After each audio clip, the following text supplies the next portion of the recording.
Have you ever looked back at a moment of betrayal and realized the warning signs were there all along, hidden not in what you knew, but in what you allowed others to see? In this life, perception is not just a shadow, it is a weapon. We live among masks, where the strongest are not always those who fight hardest, but those who master the image they project. Strength is not proven by noise, nor loyalty earned by goodness. As Machiavelli observed, everyone sees what you appear to be, few experience what you really are. None the truth is simple, yet often forgotten. Those who appear unbreakable are less attacked, less betrayed, because they reveal little and withstand much. In a world hungry for advantage, your survival depends not just on your virtue, but on your discipline to guard your presence.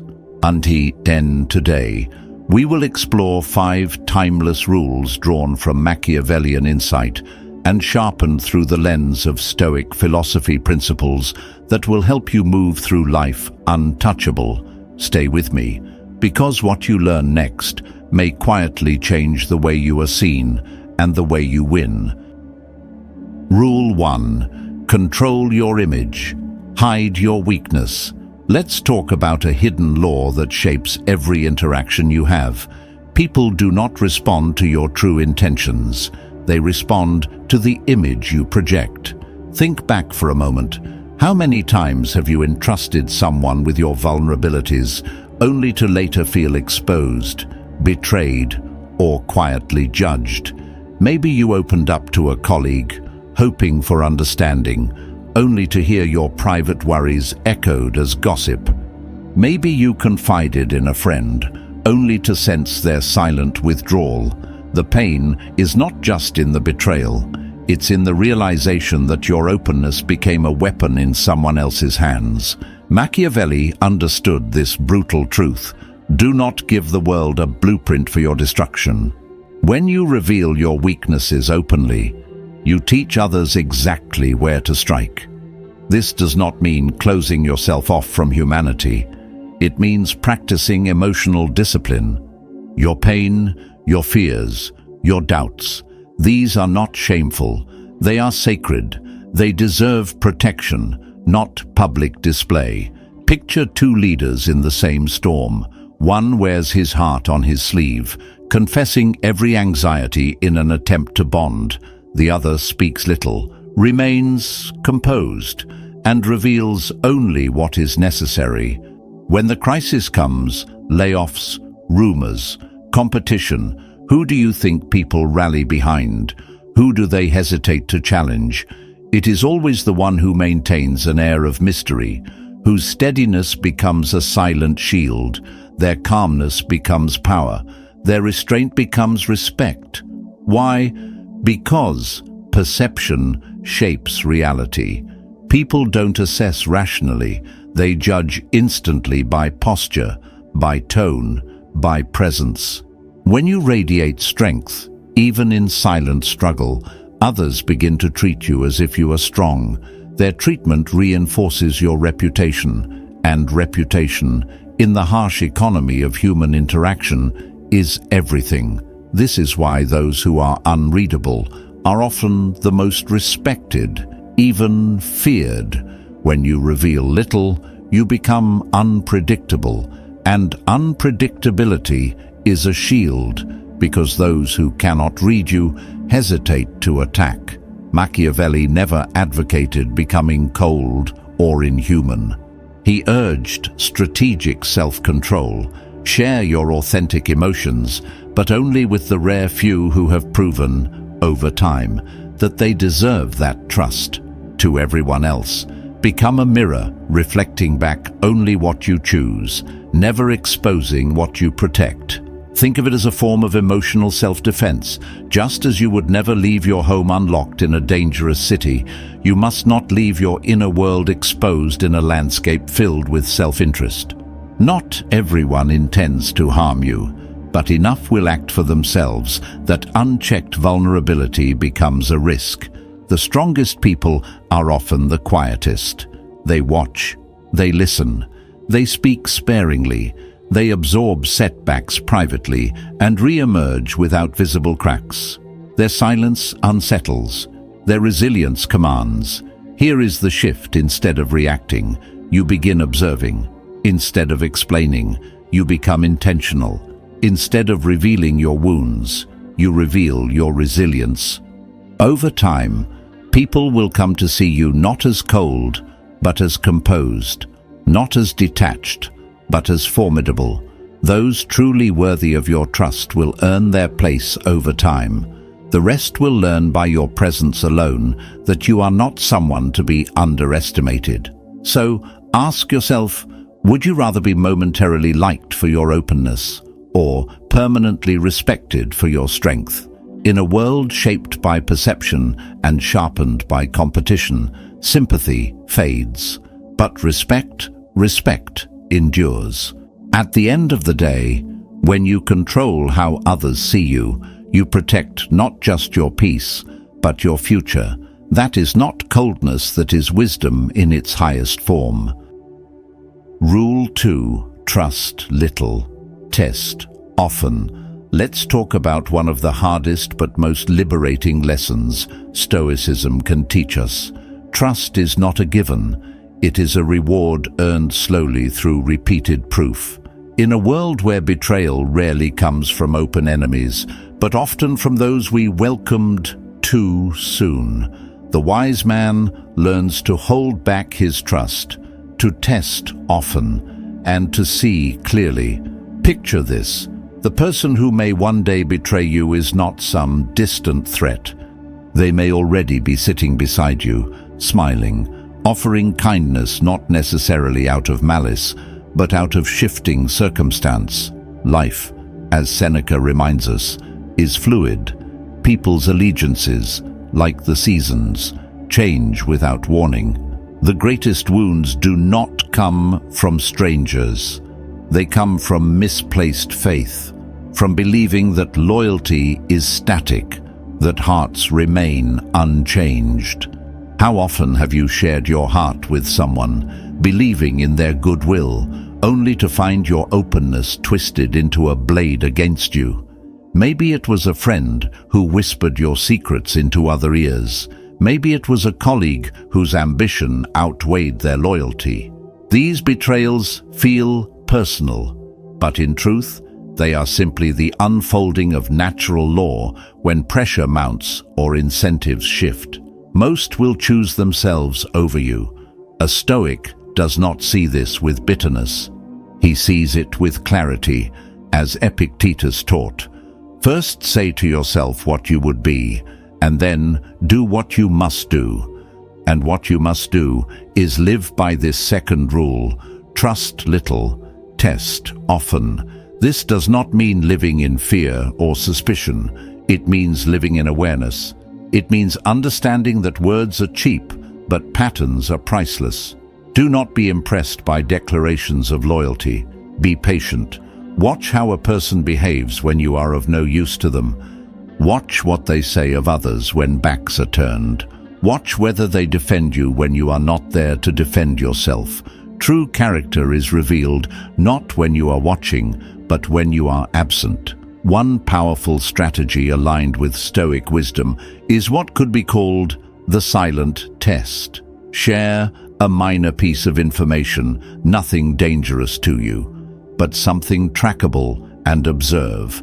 If it returns to you distorted or leaks into places it should not, you have your answer. Without anger, without confrontation, you gain the clarity you need. As Marcus Aurelius wrote, "If someone can prove me wrong and show me my mistake, I will gladly change." In the same spirit, when someone reveals their unreliability, do not rage against it. Accept it. Adjust your boundaries accordingly. Do not beg for loyalty. Do not demand apologies. Simply remove access quietly and move forward with dignity intact. Because here is the unvarnished truth. Most are not loyal to you. They are loyal to the benefits they derive from you. When their needs change, their loyalty often follows. A Stoic accepts this without resentment. You owe the greatest loyalty to yourself, to your peace, your principles, your discernment. This approach is not cold, it is humane. It is an acknowledgement of human frailty and the ever-changing tides of fortune. It is refusing to build your castle on sand and wondering why it crumbles. It is choosing instead to build on stone, slow trust, hard-earned, built through trials and seasons, not mere moments. Thus, every relationship becomes a process of observation, not assumption. Every interaction becomes an opportunity for clarity, not naive hope. When you live this way, betrayal does not devastate you because you saw it forming long before it struck. You are not wounded by the fall because you never leaned blindly against fragile supports. There is an old saying, when people show you who they are, believe them. But a wiser version would be, before they show you, give them the space to reveal it themselves. In a world full of actors, the Stoic becomes the stage manager, allowing others to reveal their true scripts without interference. Stay composed. Listen more than you speak. Observe more than you reveal. Extend trust only after it has been tested not once, but through seasons of adversity. For the one who trusts slowly and watches carefully is never blindsided. They are prepared. At the end of the day, wisdom is not found in avoiding all betrayal, but in ensuring that no betrayal ever finds you unready. Rule 3. Command. Respect through strength, not kindness. Let's talk about a truth. Most people avoid being liked is not the same as being respected. We've been raised to believe that kindness is the bridge to influence, that by being humble, helpful, and endlessly warm, we will naturally earn loyalty. But in the real world, a world Machiavelli understood without illusion, kindness without strength is often mistaken for weakness. And weakness is not met with gratitude. It is met with exploitation. Notice something: those who are feared just enough are rarely crossed. They don't need to shout, threaten, or intimidate. Their mere presence demands thoughtfulness, not because they sow fear, but because they radiate a quiet, immovable strength that warns without speaking. In contrast, those who prioritize being liked often find themselves overlooked, disrespected, and quietly resented. Machiavelli said, "It is much safer to be feared than loved if one must choose." Why? Because love is fickle. It can turn to envy or contempt without warning. Fear, the right kind, born from respect, anchors behavior. It makes others pause before testing your boundaries. It preserves your energy, your dignity, and your peace. Fear, in this context, is not cruelty. It is clarity. It means being respected for your standards. It means not chasing after approval, not explaining yourself excessively, not tolerating disrespect cloaked in fake politeness.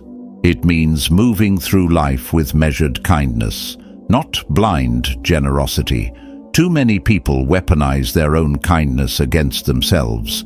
They say yes when they mean no, laugh off insults to avoid conflict, and forgive betrayals, hoping for change that never comes. They pour compassion into those who only understand dominance, and what is the result? They feel drained, invisible, and quietly question their own worth. But when you cultivate a fearsome image, one built on restraint, composure, and selective generosity, everything shifts. People become more deliberate around you. They measure their words more carefully. They approach you with a different kind of attentiveness, not born of fear of harm, but fear of losing the privilege of your presence. Imagine two managers. One is endlessly cheerful, always accommodating. The other is calm, measured, rarely volunteering personal information. The first is liked but constantly disrespected. Deadlines slip, commitments falter. The second commands punctuality, precision, and thoughtfulness without ever raising their voice. Respect is not demanded. It is earned through self-possession. Selective kindness is power. Universal kindness is surrender. When you offer yourself without discernment, when you show softness without earning, you teach others that your energy is cheap, that your value is negotiable. The individuals who garner the deepest respect are often the least revealing. They don't overshare their stories. They don't chase every slight. They don't rush to give until they understand someone's character. And when someone disrespects them, they do not argue. They correct it once. If it happens again, they vanish. No spectacle, no explanations, just absence, the most powerful answer of all. At first, your cold clarity will confuse those accustomed to exploiting kindness, but over time, it will shape your reputation into something rare and unshakable. Your name will carry weight, not because people fear your anger, but because they fear losing your silent respect. True fearsome strength is not about aggression. It is about immovability. It's about standing so firmly in your worth that others recognize here is someone who will not be played with, who will not explain, who will simply walk away, taking all their value with them. Machiavelli understood this being liked, but not respected, is a trap.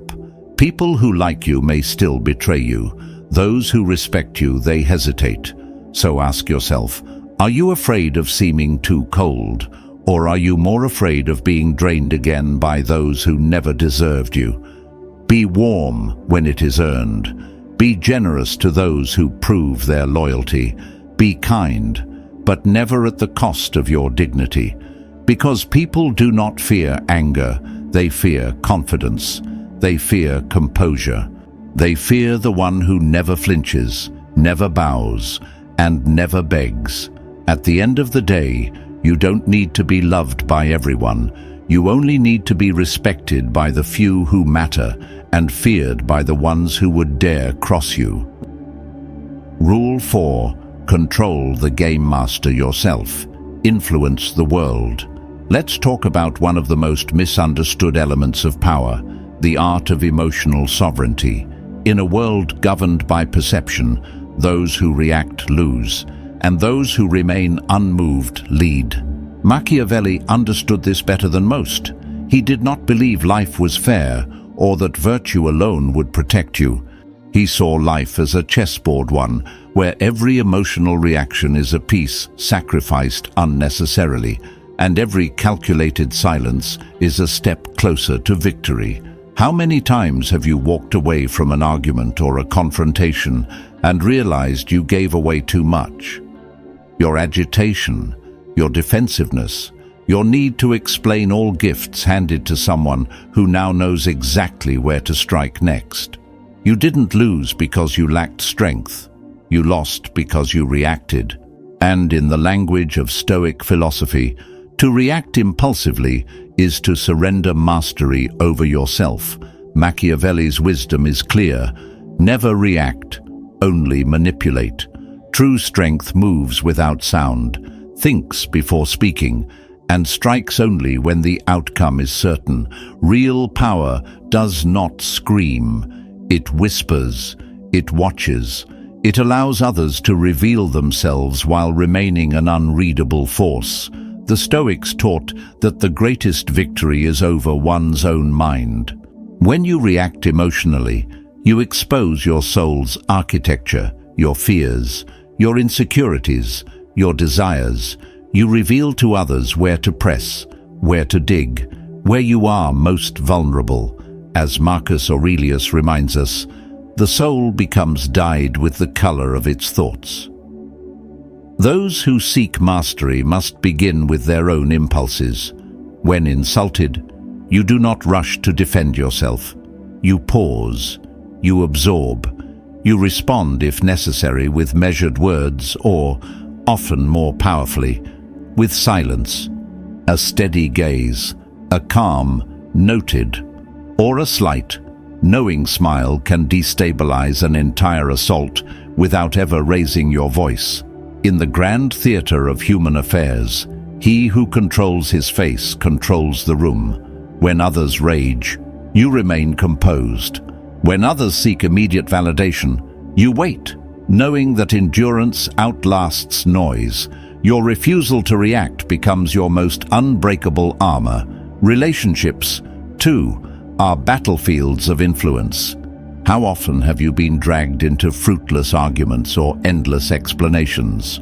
Understand, most provocations are not designed to seek truth, but to bait you into surrendering your power. Every rushed reply, every defensive essay, every emotional outburst is a trophy handed to the other side. When you no longer react, you become a mirror. Others see themselves in your stillness, their own guilt, their own chaos, their own smallness reflected without interference. And few things are more unsettling than confronting oneself. In Machiavellian practice, silence is not absence, it is presence intensified. It forces others to fill in the blanks with their own fears. It shifts the burden of explanation onto them. It drains their energy while preserving yours. To live this way, you must train yourself relentlessly. When fear knocks, you pause before opening. When anger tempts you to lash out, you sit with it, recognizing that your rage serves only your enemies. When insecurity urges you to defend your worth, you remember a lion does not explain its roar. Inner mastery precedes outer dominance. If you cannot control your emotions, you will forever be controlled by circumstances, by every petty insult, every imagined slight, every unexpected hardship. But when you learn to remain still inside, when you learn to observe without reacting, you gain an invisible, immovable advantage. In business, in negotiation, in life itself, it is the man who stays calm under fire, who emerges respected, trusted, and, ultimately, victorious. He does not waste energy fighting meaningless battles. He does not trade his dignity for momentary satisfaction. He acts only when it serves the long game, and when he moves, it is decisive, strategic, and irreversible. Machiavelli understood what many today forget. You win not by reacting faster, but by reacting less, by setting the terms of engagement, by making others dance to a tune they don't even realize you composed. At the end of the day, real power belongs to the one who does not flinch, does not explain, and does not chase the one who watches quietly while others exhaust themselves trying to predict a mind they can never read. Rule 5. Strike completely. Leave no room for revenge.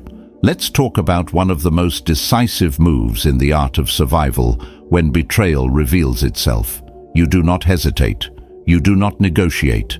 You strike so completely that no second strike is ever possible. In the philosophy of Machiavelli and in the wisdom of the Stoics, partial measures are an invitation to future wounds. Half forgiveness, half confrontations, half decisions. These only guarantee that betrayal will come again, sharper and colder. Betrayal, after all, does not often come from strangers. It comes from those who once knew your inner walls, the friends, the partners, the allies who memorize the blueprint of your trust. When they turn against you, you stand at a crossroads, seek closure, and leave the door ajar, or seal it with finality.